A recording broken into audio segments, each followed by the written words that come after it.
السلام علیکم۔ ہم وہ 5 مین وجوہات جانیں گے جس کی وجہ سے عمران خان کو ٹیکنیکل ناک آؤٹ کیا گیا۔ نمبر 1، نیب کو انڈر پریشر کروانا، جسٹس قاضی فائز عیسیٰ کا کیس، عمران خان کا روس جانا اور بل منظور کروانے کے لیے دوسرے اپوزیشن کی آفر کو مارنا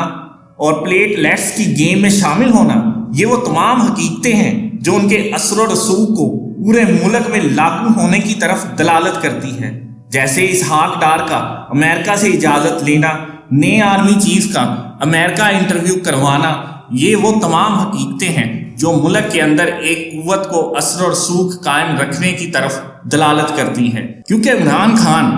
ان کی گیم پلان کے اندر نہیں آ رہا تھا، اس وجہ سے عمران خان کو ٹیکنیکل ناک آؤٹ کیا گیا۔ Number 2، election commission of Pakistan Sikandar Sultan Raja کا تعلق اسٹیبلشمنٹ کے ایک گروہ سے ہے، کیونکہ جب اپوزیشن اور عمران خان کے درمیان اس سیٹ پر تنازع ہوا تو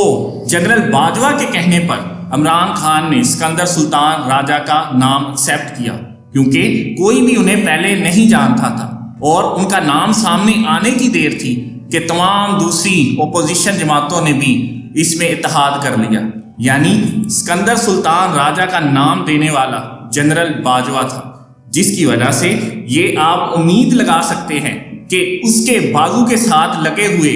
دھاگے کی ڈوریں کس کے دروازے کے ساتھ لگی ہوں گی، یہ آپ اچھی طرح جان سکتے ہیں۔ نمبر 3، ڈیل کے اندر وزن قائم رکھنے کے لیے 63A کو استعمال کیا گیا، یعنی 1 ٹرم نااہلی کی گئی اور 62 کے تحت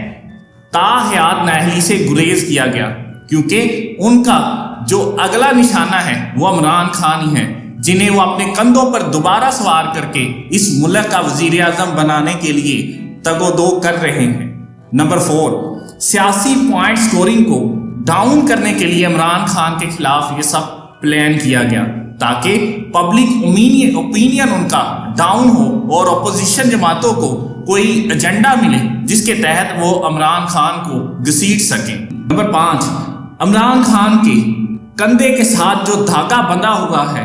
اس کی ڈوروں کو دوبارہ اسٹیبلشمنٹ کے دروازے کے ساتھ جوڑنے کے لیے یہ سب پلان کیا گیا تاکہ عمران خان کی جو دوریاں ہیں انہیں ختم کیا جا سکے اور انہیں دوبارہ گیٹ نمبر 4 پر آ کر کھڑا ہونا پڑے، اور یہ وہ حقیقت ہے جس کی وجہ سے عمران خان کو آج 5 ٹیکنیکل بنیادوں پر ناک آؤٹ کیا گیا۔